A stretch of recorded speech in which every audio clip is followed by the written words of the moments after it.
Gojo Satoru.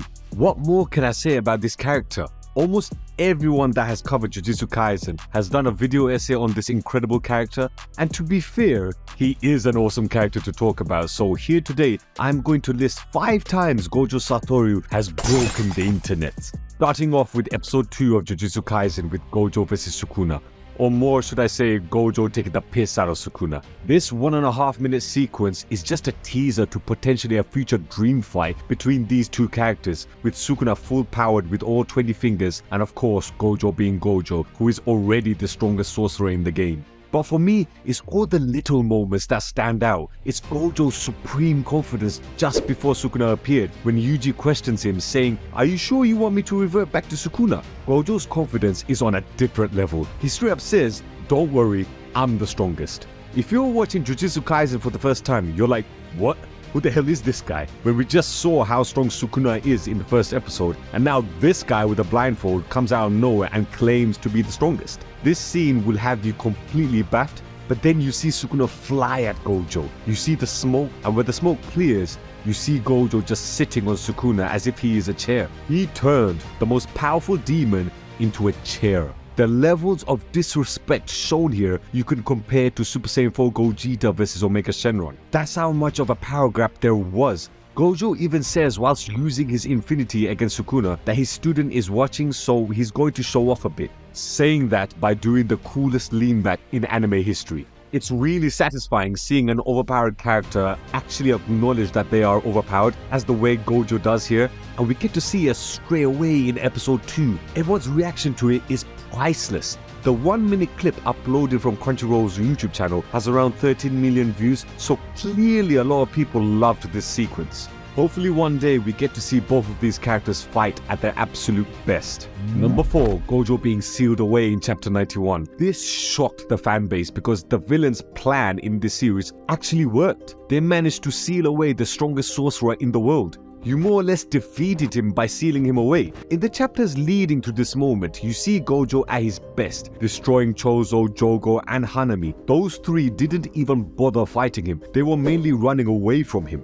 They were used as a distraction with Mahito, constantly using transfigured humans to put Gojo off. Oh, and by the way, Hanami and Jogo are special grade curses, and the most they can do is be a distraction against Gojo. Gojo is that overpowered, and seeing him in this form, clearing every obstacle that is thrown at him, you would never think he would end up being sealed away. But that's what happened. Kenjaku was revealed to be in Geto's body, which caused Gojo to be in complete shock, which resulted in him being sealed away in the prison row. There's so many factors leading up to this moment that made this moment so shocking and amazing at the same time. The reveal of Geto being possessed in chapter 90, Gojo being in control and dominating everyone to then ultimately lose and be sealed away. All the antagonists were involved in the plan to seal Gojo away, and it worked. They succeeded in their plan, which then opened the doors of uncertainty for us fans. The safety blanket of, "Oh, don't worry, Gojo will come at the last minute and make the save,"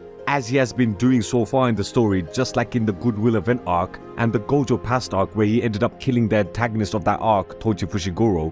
He did end up failing his objective on both of those arcs, but we'll address that in another video. But yes, now knowing that Gojo isn't there anymore to save everyone opened up the story for many possibilities. Now no one is safe anymore. Characters can legitimately be killed off now because Gojo is not there anymore. It was shocking, exciting, and a little bit sad seeing Gojo being sealed away, because he's still most people's favorite character, but it's better for the story that he's sealed away, as other characters will now have their time to shine. Number 3, chapter 89. Gojo was at his best in this chapter from a fighting standpoint. He had Chozo, Jogo, Mahito, and the transfigured humans flying at him, and he just takes it on his stride, effortlessly dismantling everyone. But he also had the added pressure of the normal everyday people who are all classed as non-sorcerers. There was a question asked of his character in this chapter. Is Gojo willing to sacrifice innocent people in order to defeat the antagonists and the transfigured humans? We have seen in the Gojo past arc that he has no problem killing people, as we have seen him finish off Toji,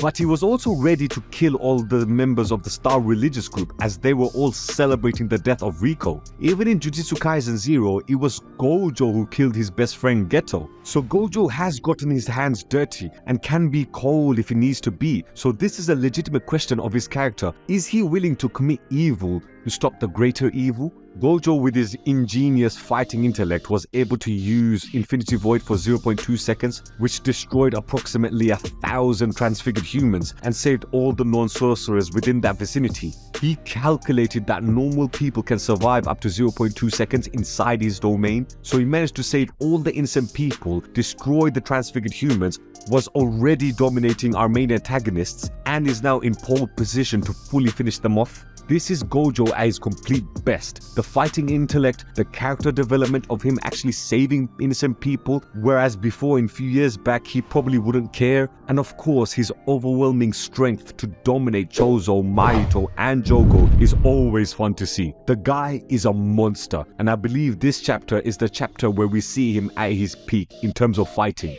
Number 2, Hollow Purple in episode 20 of Jujutsu Kaisen. Yeah, you knew this was going to be here, and you can probably already guess what number 1 will be, but how can you not have Hollow Purple on the list? He literally does Beerus's Hakai move, which is what Hollow Purple essentially is. It destroys every little atom in the direction it goes by. The music, which by the way has so many remixes, each of them with 1,000 views, some are in the millions. The fusion animation of Curse Technique Amplification Blue and Curse Technique Reversal Red is stunning. It's like you're transported in another dimension as the sequence is happening, and when he finally unleashes it, Hanami just about survives it, but the creator he left behind is straight out of Dragon Ball Z. This moment shocked all anime onlys because we knew something was coming, but we didn't realize such an attack would be unleashed from Gojo. From what we have seen so far, the fighting sequences are mainly all physical close combat oriented, with cursed energy and domain expansion to spice up the fight.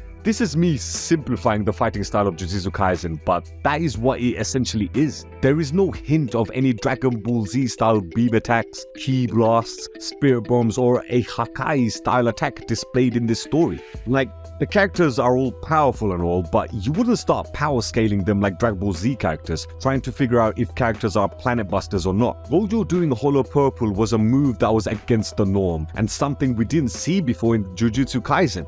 Any other character doing this move, I don't think it would have worked, but Gojo being the strongest character in the verse, it makes sense for him to have a Dragon Ball Z style attack in the story. So for me, this was amazing to watch. And finally, number 1, episode 7, the reveal of Gojo's eyes. Of course, what else would be number 1? The reveal of his blue eyes was a shock, because we didn't expect to see them so early on. And the animation on his eyes, dare I say, is the best animation in season 1. I think the running joke is Mappa saving all of their budget for animating Gojo's eyes. I've already explained the significance of this episode in a previous video, so do go check it out if you want more in-depth analysis of this episode. But you don't need me to explain why this reveal was a shocking moment, because I guarantee you, watching that episode for the first time, seeing his eyes reveal was a complete shock, which is then followed up with Infinity Void, Gojo's domain expansion. So we get 2 reveals in one episode. Just go look at all the reactions of this episode. The reactions themselves tell you the story on why this moment from Gojo was the biggest internet breaking moment, not only from a character point of view with regards to Gojo, but it probably is the biggest internet breaking moment from Jujutsu Kaisen.